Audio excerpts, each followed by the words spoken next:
চিত্রাঙ্গের অভিজ্ঞতা। একসময় এক গ্রামে কতগুলো কুকুর থাকত। তারা রাত্রে যত্রতত্র আশ্রয় নিয়ে সেখানে ঘুমাবার ব্যবস্থা করত। তারা আস্তাকুড় বা আবর্জনা থেকে তাদের খাবার জোগাড় করে তাদের খিদে মেটাত। সে দেশে একবার দেখা দিল ভয়ঙ্কর দুর্ভিক্ষ, যেখানে দরিদ্র মানুষদেরই পক্ষে ভাত বা অন্য কোনো খাবার জোগাড় করা একরকম অসম্ভব হয়ে উঠল। সেখানে কুকুররা কিভাবে তাদের খাবারের ব্যবস্থা করবে? না খেয়ে কুকুরগুলোর দিন কাটতে লাগলো। ওই কুকুরদের একটির নাম ছিল চিত্রাঙ্গ।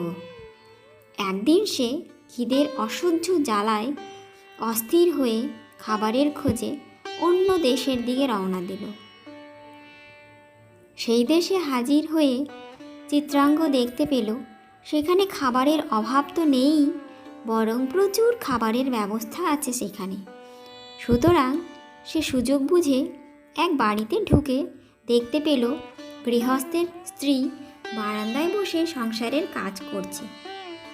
চিত্রাঙ্গ সমস্ত দিকটা ভালো করে একবার দেখবার চেষ্টা করল। কাউকে সেখানে না দেখে সোজা গিয়ে ঢুকলো সে গৃহস্থের রান্নাঘরে।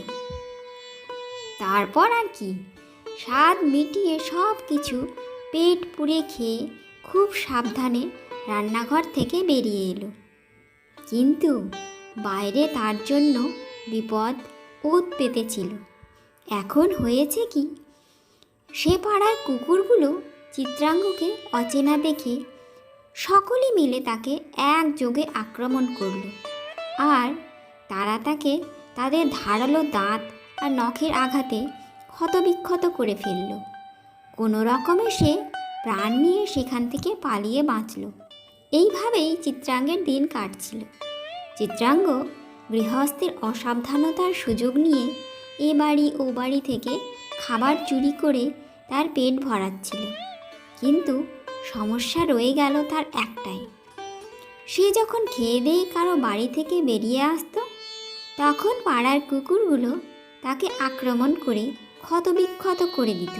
এই ব্যাপারটা তার কাছে দুঃসহ হয়ে উঠল এবং শেষ পর্যন্ত অতিরিক্ত বিরক্ত হয়ে সে ফিরে এলো চিরপরিচিত জায়গায়, তার নিজের দেশে।